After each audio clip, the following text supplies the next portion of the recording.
안녕하세요. 요한복음 인카네이션을 통한 구원의 비밀 제1강 진행하겠습니다.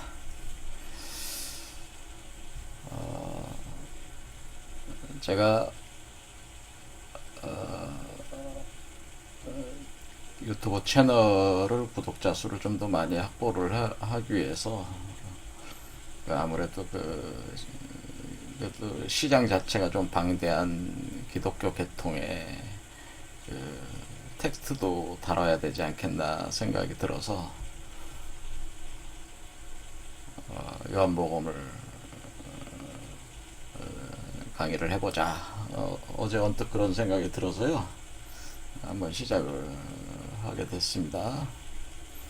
아시다시피 기독교, 카톨릭, 유대교 이쪽 계통 거의 이제 사고 체계가 비슷한 게 전 세계 한 20억 명이 넘죠. 그리고 거의 아브라함이 같은 뿌리를 가지고 있는 그 이슬람교도 한 15억 정도 되니까 거의 한 합하면은 35, 6억 정도가 이런 어떤 사고 체계에 상당히 그 영향을 많이 받고 있다라고 하는 거죠. 이런 사막 종교라고 이렇게 볼 수 있는 기독교 그 사고 체계에 상당히 서로 영향을 주고 받고 있어서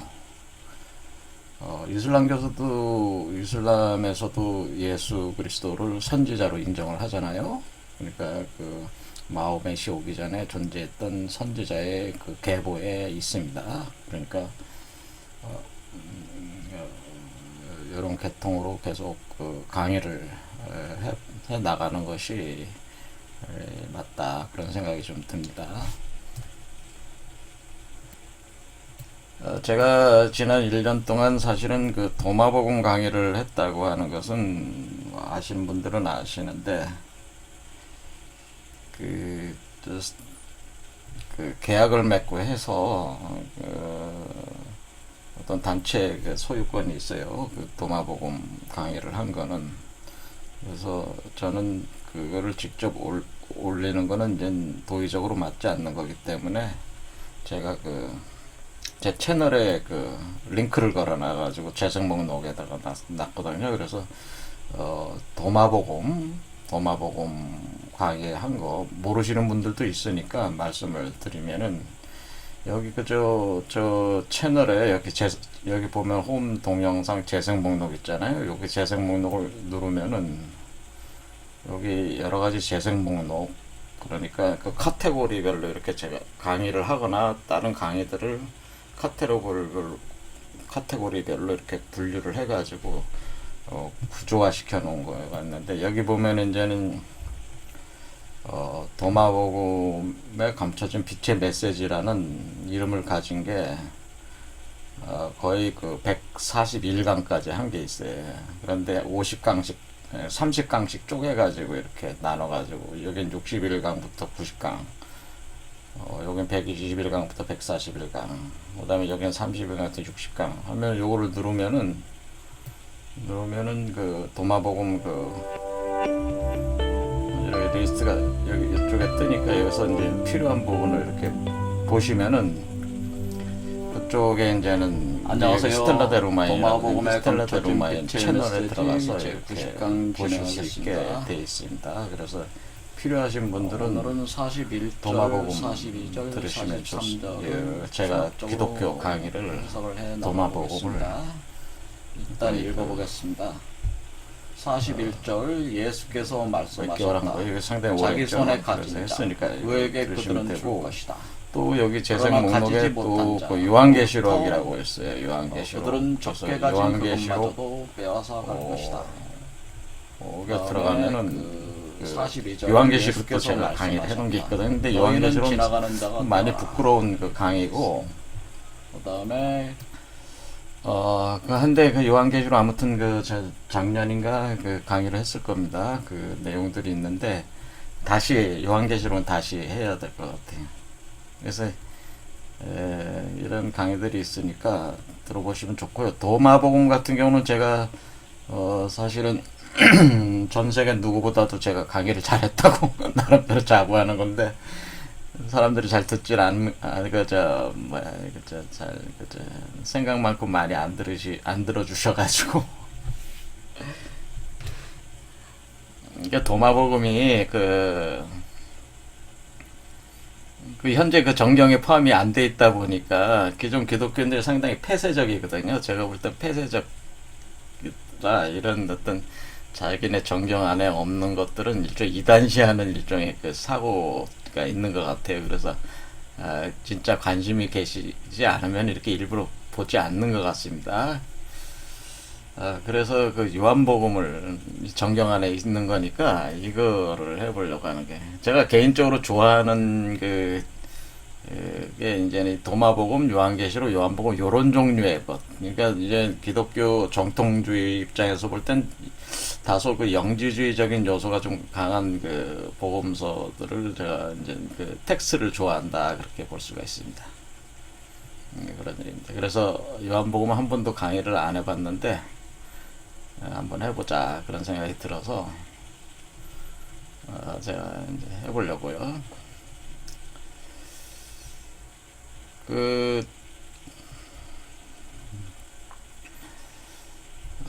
이제 오늘은 이제 들어가는 장으로 이제 하는 거니까 이제 말씀을 더 드리면은 저는 기독교 뭐 신학대학 다닌 사람은 아니고 그냥 그 종교 철학에 이제 관심을 가진 사람인데 기독교를 이제 접한 거는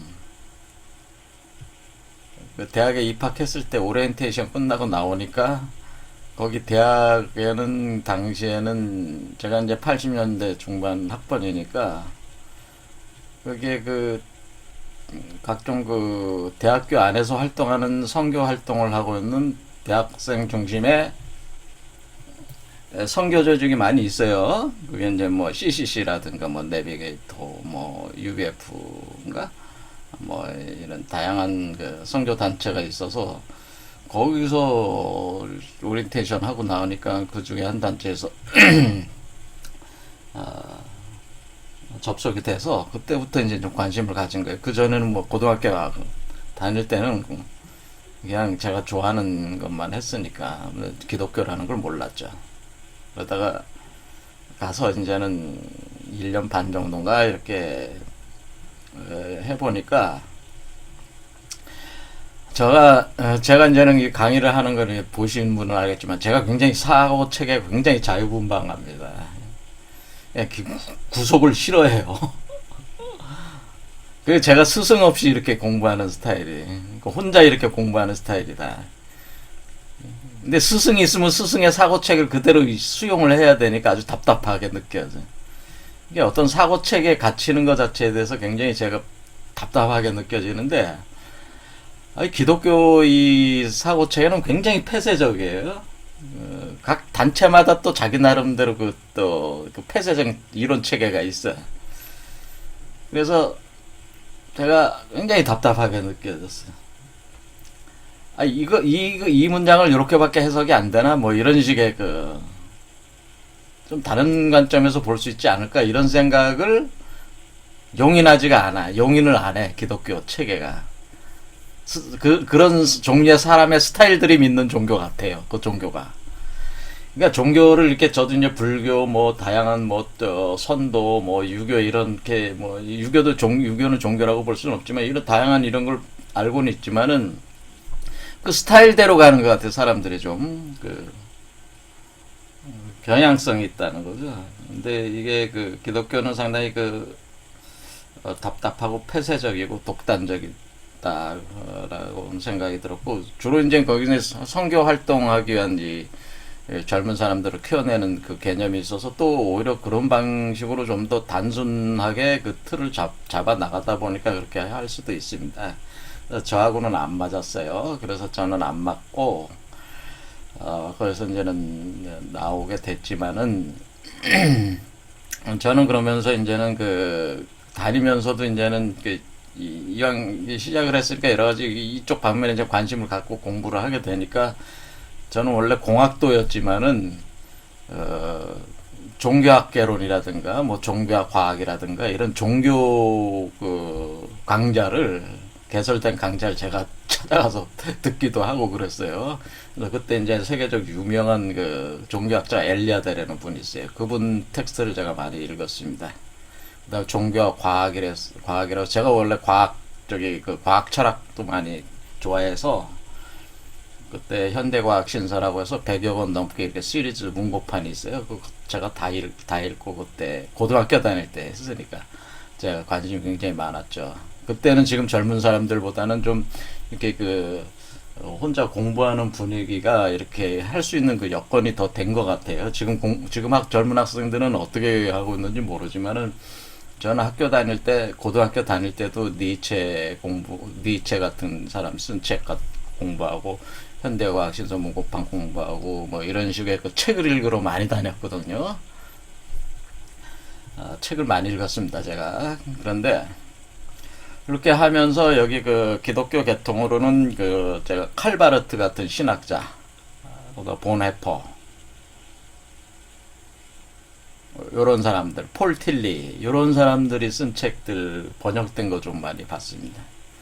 아구티누스, 루터, 칼빈, 이런 사람들, 술라이어마인가, 그런 사람도 좀 관심을 갖게 되고, 그런 거를 제가 이제는 이 기독교 계열로는 그런 걸 좀 했고, 한신대 교수 유명하신 분 있죠? 김상열 교수님. 그분이 이제 동국대학교 그쪽에서 또 강의를 일반 사람들에서 오픈을 해서 제가 거기 가서 좀 뵀는데 그분은 이제 한사상 거두시죠. 한사상을 이제 다듬어내신 분인데 그때 이제 주로 화이트헤드 과정 철학 가지고 많이 했어요. 화이트헤드 과정 철학을 저는 과학도니까 저 같은 사람은 오히려 이해하기가 쉽죠. 화이트헤드 과정 철학, 과정 철학 제가 좀 공부하고 저는 니체 공부 좀 많이 했습니다. 서양 철학은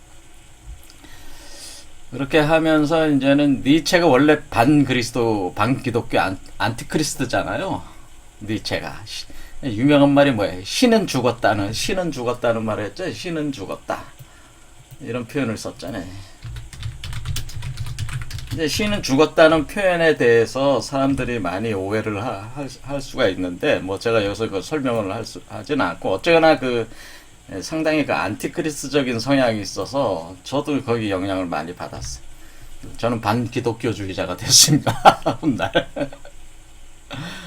반기독교. 그러니까 예수 그리스도를 반대하는 게 아니고 예수 그리스도에 대한 해석 체계, 기존의 기독교 해석 체계에 대한 반감을 제가 갖게 돼서 반기독교주의자가 되는 거죠. 그러니까 반그리스도주의자가 아니고 반기독교주의자가 돼버렸어요. 그만큼 기독교에 대해서 아주 안 좋은 감정을 제가 가졌습니다. 너무나 편협하고 독선적이다 이 사람들이. 그래서 참 앞뒤가 안 맞는 얘기들을 많이 해서 아무튼 골치 아픈 사람. 그러면서 사람들하고 자꾸 믿으라고 하니까 골치 아픈 사람들이다. 저는 그런 생각을 가졌죠. 그렇게 가졌고 그러면서 이제는 안티크리스트다 보니까 이제는 이제 반기독교주의적인 이제 서적들을 또 이제 보는 거예요. 당시에 이제는 성혈과 성배 같은 거, 책. 우리나라에 번역이 됐을 때 성혈과 성배라는 책 아시는지 모르겠지만은 여러분이 다빈치 코드라는 그거 있잖아요. 다빈치 코드가 다루는 게 뭐예요? 예수가 십자가에 못 박히지 않고 회피를 한 뒤에 다른 사람을 대신 못 박히게 하고 자기가 막달라 마리아를 부인으로 해서 삼아서 남프랑스로 가서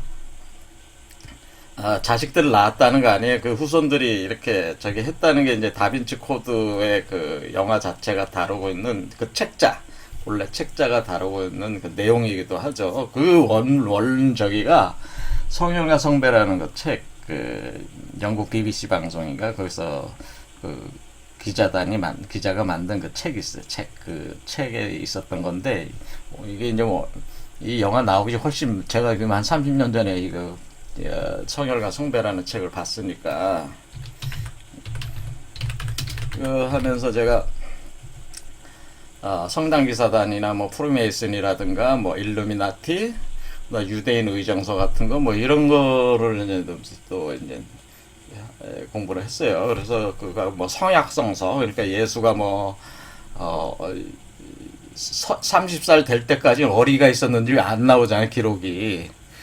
몇 살 때까지 밖에는 기록이 안 나와요. 그 기록도 뭐냐면 외경에 나오기 때문에 정경에는 안 나오잖아요. 기록이 제대로 안 나오잖아요. 그러니까 그게 예수가 뭐 인도에도 갔다 왔다, 뭐 이집트에도 갔다 왔다, 이런 식의 어떤 그 내용을 다룬 게 성약성서라고 있어. 성약성서 그런 거. 그런 종류, 아무튼 그런 종류의 계통을 이렇게 또 봤어요. 자, 봤습니다. 그러니까 그런 계통도 제가 좀 잘 압니다. 아는데,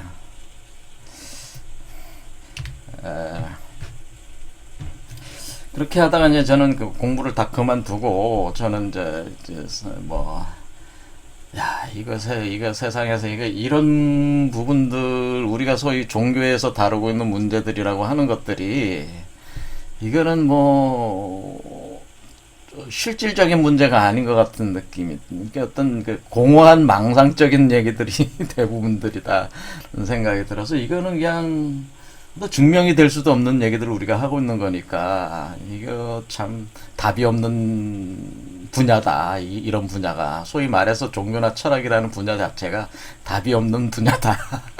그러니까 과학이나 이런 거는 이론이 있으면, 가설이 있으면은 실험을 하면 결과가 나오고, 또 문제, 그 결과가 나오는 과정에서 여러 가지 그 공학적인 수정을 거쳐가지고 현실에 적용을 할 수가 있잖아요. 그러니까 예측 가능하죠, 항상 이 법칙 자체가. 그리고 실사구시적이자 실증적이잖아요. 응용이 가능하고 현실에. 근데 이런 거는 이 철학이나 종교는 그런 게 아니야. 근데 인간의 삶이라는 게 사실 대부분은 뭐예요? 이런 그 불명확한 그 것들로 가득 차 있어요. 그렇죠. 과학적인 그 사실 그 과학에서도 물리학 같은 경우가 명확하지, 화학이나 생물학으로 들어가면 점점 더 불명확성이 이렇게 되잖아요. 그렇잖아요. 그러면서 이게 사회적으로 이렇게 이런 종교적 개념으로 가면은 이게 뭐가 뭔지 모르게 되는. 그러니까 좀 더 명확한 실증을 제가 중시 여기다 보니까 이게 말이 답이 안 나오는 얘기에, 평생 답이 안 나오는 이 문제들에 빠져가지고 이렇게 허우적대다가 이건 아무 의미도 없는 개념이다. 그게 이제 비트겐슈타인이 그거 이제 그 분석 철학, 논리 철학 논고라고 쓴 분이 있어. 아주 유명한 그 버트란드 러셀도 비트겐슈타인의 그 친구면서 제자였죠. 비트겐슈타인이 이 양반이 쓴 책에 뭐라고 써있냐면은, 말하여질 수 없는 것에 대해서는 말하지 마라, 그런 게 있어요. 말하여질 수 없는 것. 그러니까 우리가 사실은 그 말로 한다고 해서 서로가 알아들을 수가 없어. 왜냐면 우리가 뭐 여러분이 하나님이라는 말을 이렇게 써도 쓰는 사람에 따라서 하나님의 의미가 다 틀려요. 각자의 경험 체계가 틀리기 때문에. 그런데 우리가 대화를 하려면은 뭔가 합의된 그 개념을 가지고 대화를 해야 되는데, 사실은 대화 자체가 불가능한 거예요, 사실은. 기독교인들의 하나님하고 이슬람교의 하나님이 틀려. 그렇죠? 그런 식의 개념이에요. 또 사실은 한국의 그 정통 사상에서의 하나님하고 그게 다 틀린 거예요. 원래상으로 개념으로는 다 틀린 거예요. 그러니까 이런 것들이 개념 규정들이 명확하게 될 수 없는 거네, 애초에. 이런 거잖아요. 내가 자식을 사랑한다, 뭐 어떤 그 이성을 사랑한다고 할 때 그 사랑이라는 것도 이렇게 어떤 개념의 규정이 될 수가 없는 것들이기 때문에 증명이 될 수도 없는 것이고, 그러니까 사실은 그것은 우리가 논할 수도 없는 문제다라고 하는 거죠, 결론적으로. 그러니까 그런 거에 대해서는 그냥 입을 쳐 다물어라, 그런 얘기입니다, 사실은. 입을 쳐 다물어라. 말도 하지 마라. 의미가 없다. 입만 아프다, 그런 얘기예요, 한마디로. 그래서 제가 대부분 우리가 논하고 있는 거는 말로 해질 수 없는 것들을 논하고 있는 것이기 때문에 참 답이 없는 문제들이라. 내가 세상에 태어나서 이렇게 살아가는 거는 자체는, 야, 이렇게 열심히 그 생명을 불태우는 것밖에 할 길이 없으니까, 열심히 생명을 불태우다가 그냥 죽으면 되니까, 불태우는 일이나 하자 해서 사업이나 좀 해보자 해서, 책을 다 버렸어요. 집에 있는 책. 한 2,000권 정도 돼. 다 버렸어. 바깥에다 내놓으니까, 이사할 때 내놓으니까, 다른 사람이 다 주워갔어요. 다 좋은 책들이거든요. 맞아. 이거 왜 다 버리시냐고. 자기가 주워가겠다. 가져가시라고. 책 안 본다고. 책을 안 봤어요. 제가. 공부 안 했어. 근데 이제는 기독교에서 제가 항상 마음에 떠나지 않았던 게 있는데, 그게 뭐냐면 이제는 창세기 에덴 동산 신화 같은 경우는 항상 제 마음속에 이제 떠나진 않았어요. 이 문제, 그 문제가 뭐냐면 어떤 우리가 이제는 종교학을 이렇게 공부하다 보면은 뭐냐면 아키타입이라는 말을 많이 듣게 되는데, 어떤 원형이라는 얘기죠. 이제 원형, 어떤 구조적 원형이 있다고 하는 거예요. 인간 자체의 어떤 삶에 있어서 추동하고 있는 어떤 심리적 구조적 원형이 있는데, 그 원형이 사실은 모든 신화를 다 제가 신화 연구를 해서 제가 많이 강의를 했잖아요. 이 신화를 이렇게 보면은 어떤 원형이 거기 항상 있어요. 아키타입 같은 게 있어요. 그래서 그 구조에 따라서 얘기가 각색이 달라지는 것 뿐이지, 그 구조적 원형이 있는데, 그것이 항상 에덴 동산 신화라고 하는 것이 어떤 아키타입 원형 중에 원형을 이렇게 가지고 있는 것 같은 느낌이 많이 들었어요. 그래서 항상 밥벌이 하면서 생각을 하는, 항상 이게 마음에는 있는 거죠. 이게 에덴 동산 신화를 어떻게 이걸 해석해야 되나, 이거를 그런 문제들이. 그러니까 이거를 이제는 에덴 동산의 신화, 이 뱀과 관련된 신화를 이해를 하는 것이 성경을 푸는 핵심으로 저는 생각이 들었어요. 그러니까 이게 알파와 오메가가 바로 여기에 있다. 이게 에덴 동산의 뱀에 관련된 문제를 푸는 것이 모든 문제를 푸는 열쇠다라고 저는 생각을 항상 가지고 있었는데, 뭐냐면은 에덴 동산 신화라는 것이 뱀이 뭐냐, 뭐 악마다 마다 그건 아주 저차원적 얘기니까 그거는 본질적인 문제가 아니고요. 에덴 동산 신화의 뱀과 이브에 관련된 문제에서, 자, 뱀이라는 게 좋다 나쁘다 개념을 버리세요. 자, 어쨌든 신화 자체가 나온 결론이 뭐냐면은, 제가 볼 때는 세 가지, 거기 써 있잖아요. 사람이 죽어야 된다고 써 있어요. 그렇죠. 그리고 사람이 죽으니까 너는 죽어야 되니까 죽음이 그때 들어왔다는 거죠. 제가 볼 때 죽음이라고 하는 현상, 죽는다고 하는 현상이 들어왔다는 것은 저에게 상당히 굉장히 중요한 것 같이 느껴졌습니다. 사실은 사람이 죽는다는 사실 자체가 어떤 자연적인 어떤 생물학적으로 노쇠화돼서 죽는 게 아니고, 에덴 동산의 신화적 어떤 결과로 죽음이 시작이 됐다고 하는. 그러니까 그 프로그램이 내재화가 돼버렸다는 거죠. 인간이 죽을 수밖에 없게. 그래서 죽음이 들어왔다. 죽어야 된다. 그러니까 죽어야 되니까 죽기 전에 애를 낳아야 되잖아요. 그러니까 잉태 출산 현상이 또 들어온 거죠. 그러니까 여자가 애를 낳아야 되는 현상이 생기는 거야. 애를 낳으려면 어떻게 돼? 남자 여자가 섹스를 해야 되잖아요. 그래서 섹스적인 성적 욕망도 그때부터 이제 나오는 거죠. 그러니까 섹스를 한다는 것은 이성체를 인식을 해야지 섹스가 되잖아요. 내가 남자고 너가 여자다라는 이성체가 인식이 되고 욕망이 일어나야지 이게 하는 거 아니에요. 서로 뭔가 애를 낳고자 하는 욕망이 생겨야 되잖아요. 왜? 몸 자체가 죽으니까 본능적으로 어떻게 해야 돼요? 본능적으로 죽기 전에 자신을 보존시켜 놔야 될 거 아니에요. 이게 종족 보존이라고 하는 게 그런 거잖아요. 그러기 위해서 남자 여자가 섹스를 하는 거는 종족 유지를 위해서 나을 수밖에 없는 본능적인 욕망을 촉발하게 돼 있다는 거죠. 그렇죠.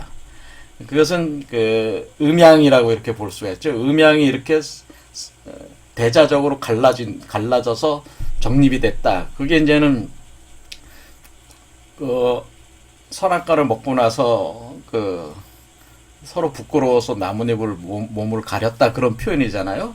그 전까지는 음양이 갈라지지 않았다 이렇게 볼 수도 있는 게 그렇죠. 그런 그 현재 인간이 하고는 그런 섹스 개념은 아니다. 그 전에 그러니까 에덴 동산에 있을 때는 현재 인간이 했던 그런 섹스 개념이 없다고 하는 거죠. 그래서 그게 성경에도 뭐라고 해요? 그 세계에서는 다시 사망과 죽음이었고 시집가고 장가가는 게 없다고 표현을 하잖아요. 성경에도 그렇죠. 그러니까 이게 그 에덴 동산 문제가 해결되면은 원래 상태로 돌아가면은 그거는 섹스가 필요 없는 시대네. 시집가고 장가가는 게 없어. 남자 간에 섹스할 필요가 없는 거지. 그건 뭐 양성동체라는 얘기 사실은 그렇죠. 그러니까 음양을 넘어선 존재라고 하는 거죠. 음과 양을 넘어선 존재가 된다고 하는 거죠. 우리가 구원을 받는다는 건 그런 개념이. 그러니까 완전히 다른 세상이죠. 지금 우리가 물리적 이 세계는 어때? 섹스를 해야 돼. 죽으니까 섹스를 해야 된다니까. 그러니까 왜냐하면 영속을 시켜야 되니까. 그러니까 이 죽음이 오고 잉태 출산한다는 가장 기본적인 그 내재된 건 뭐냐면 영원성에 대한 갈구라고 하는 것이 깔려 있다는 거죠. 영원성, 자신을 영원히 존재하고자 하는 그 갈망. 이 영원성이라는 것은 생명의 영원성이죠. 생명을 영원히 유지하려는 어떤 그 갈망이 있기 때문에 이게 되는 거다. 그러니까 죽으니까 자신을 계속 영원하게 유지를 하려니까 섹스를 통해서 자식을 낳아서 자식을 통해서 영원성을 확보하는 것이다. 이런 거예요. 그러니까 사실은 우리는 지금도 영원히 살고 있다고 볼 수도 있는 거죠. 왜냐하면 우리가 계속 자식을 낳는 거잖아요. 그래서 이게 자식을 낳는다는 개념을 이렇게 확장해 나가다 보면은 우리가 인간의 문명이라는 것도 인간이 낳은 거잖아요. 그렇죠? 그러면은 여러분이 만약에 그 인공지능으로 로봇을 만들었다고 했을 때 로봇은 여러분의 자식이 되잖아요. 그렇죠? 그 영원성을 그 문명, 만물적인 형상으로 해서 유지해 나갈 수가 있다는 거죠. 그러니까 만물을 낳고 낳는, 그러니까 우리가 인공지능 로봇을 만드는 것도 만물을 낳는 행위예요, 인간이. 인간을 통해서 만물이 나아지는 현상이라고요. 그러면 그 만물을 통해서 인간이라는 것이 영원성을 가지게 되는 거잖아요. 또 그것도 역시. 그러면 우리가 구체적으로, 우리가 생물학적으로 인간이 없어진다고 해서 없어지는 건 아니다 그 얘기죠. 그렇죠. 아무튼 이런 식으로 생각을 해볼 수가 있다는 거죠. 자, 이렇게 해서 죽음과 잉태 출산을 하려다 보니까 이게 죽기 전에 아이를 낳아서 키워야 되니까 어떻게 돼? 노동을 해야 된다는 거죠. 노동. 그러니까 먹고 살아야 되잖아요. 자랄 때까지 이렇게 먹이고 우리가 지금 노동을 안 할 수가 없잖아요 지금. 그러니까 사실은 우리가 저는 이제는 그 학교 다닐 당시에 이제는 그 마르크스주의도 제가 공부를 하고 뭐 여러 가지 뭐 슌페터 철학, 경제학도 제가 많이 공부했습니다. 나름대로는 혼자서 여러 가지 그냥 잡지식은 많이 했어요. 다 까먹었지만은. 그런데 이 소위 노동가치설이라고 하는 것도 저는 별로 좋아하지 않았어요. 왜냐면은 세상에 노동하고 싶은 사람이 어디 있어? 아니 가서 여기서 이제는 마르크스 같은 사람이 상정하고 있는 노동 개념은 뭐냐면 대량 생산 개념의 노동 개념, 대량 생산. 그러니까 마르크스가 그 분석하고 있는 노동, 가치 있는 노동이라고 할 때 이때 노동 개념은 어떤 그 정신적 노동을 얘기하는 것이 아니라 주로 육체적인 노동. 그러니까 가령 뭐 밭을 100평을 갈면은 뭐 쌀이 몇 가마가 나오고 뭐 이런 몇 킬로가 나오고 이런 식의 그 개념. 그때 두 사람이 투입되면은 몇 시간 만에 생산하고 이런 식으로 차 같은 경우도 뭐예요? 차를 생산할 때 분업화 해가지고 뭐 한 사람이 투입해가지고 또 두 사람이 투입되고 이렇게 하나 인간을 기계 부품화가 돼가지고 거기에 그 인간이 투입되는 그 노동량에 따른 어떤 그 가격을 결정을 해서 그 임금을 주게 되잖아요. 그때 기본적으로 깔려 있는 사고 자체가 뭐냐면은 노동은 가치가 있다는 그 사고 체계가 이렇게 주장을 하게 됩니다. 이쪽 막스즘이나 이런 좀 내가 이제 마르쿠제 같은 사람 좀 공부도 하고 그런데 그런 계통에서 이제 그런 말이 나오는 거죠. 그렇게. 근데 저는 그런 걸 별로 좋아하지 않았어요. 아니 사람이 뭐 가서 그 나무 뭐야 자가용 같은 거 부품 같은 거 갖다가 그 조립해서 이렇게 뭐 도라이바로 뭐 이렇게 껴놓고 뭐 차바퀴 껴놓는 거 하라고 사람이 그 먹고 살려고 어쩔 수 없이 하는 것이지 그게 하고 싶어서 하는 거겠냐.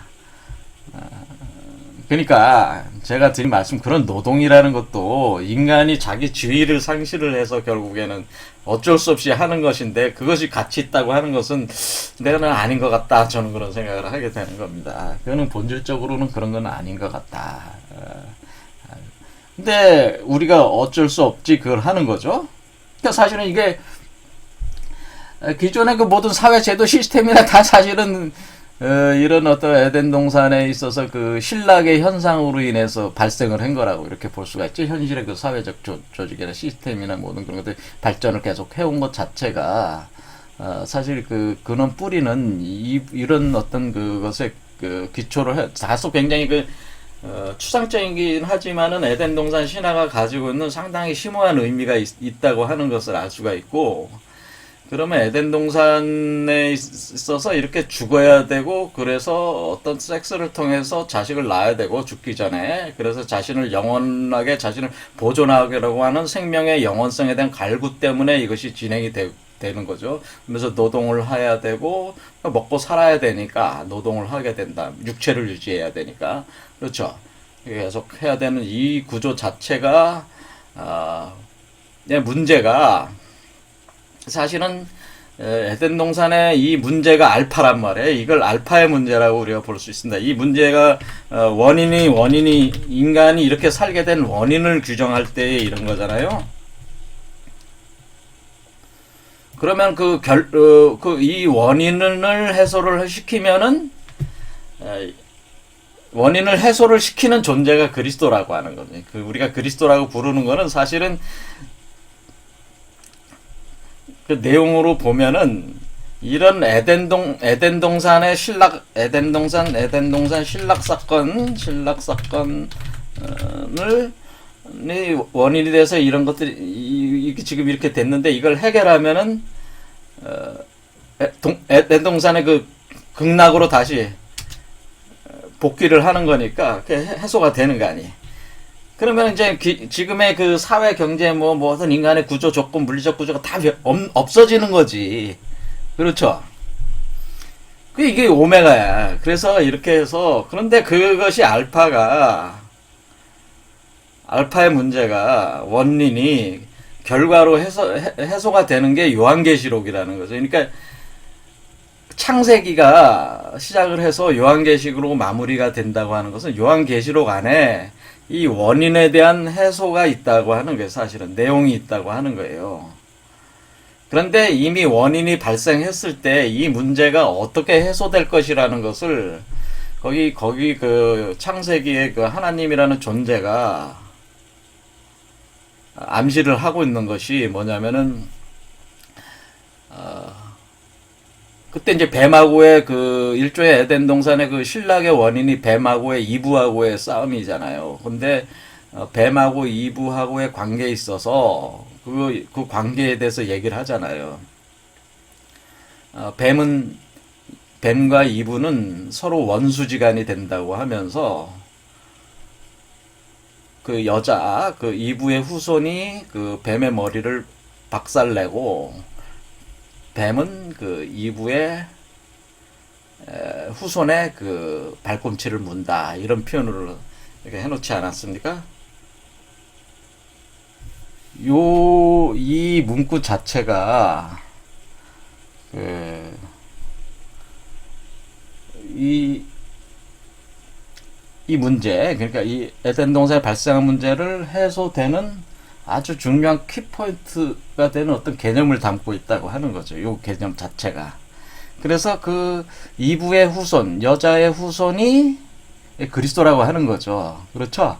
그리스도가 되고, 그리스도가 뱀을 머리를 박살내고, 대신 뱀은 그리스도의 발꿈치를 받는다, 그러니까 문다, 그 얘기죠. 그런 형식으로 이것이 마무리가 된다고 하는 거죠. 그러니까 그 문제가 해결이 된다고 하는 거죠. 그러니까 이 애초에 에덴 동산 사건에서 이미 여자의 후손이라고 하는 것 자체가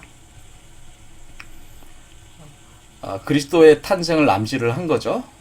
그런데 왜 남자는 없고 여자의 후손이라고 하냐, 그거죠. 여자의 후손. 왜 여자의 후손이라고 하냐. 이상한 얘기잖아요. 이게 남자 입장에서 생각하면 기분이 나쁜 얘기지. 아니, 우리가 혈통이 남자로 내려가는 건데, 물론 그 유대 사회는 안 그렇죠. 근데 어쨌거나 목의 사회가 아닌 북의 사회에서는 혈통은 남자를 통해서 내려가는 건데, 아니, 여자의 후손이라면 여자의 성을 따른다는 얘기냐? 마누라 성을 따르는 거냐? 그러니까 제가 저희 와이프와 사이의 자식이 와이프의 성을 따라야 되는 거냐? 따르는 개념이잖아요. 어떻게 보면은. 그렇죠. 이게 도대체 무슨 개념이냐? 이게 뭐냐라는 거죠. 여자의 후손이라는 개념이 뭐냐라는 거죠. 이게 바로 사실 인카네이션을 이해하는 그 핵심 개념입니다. 사실 여자의 후손이라는 개념이.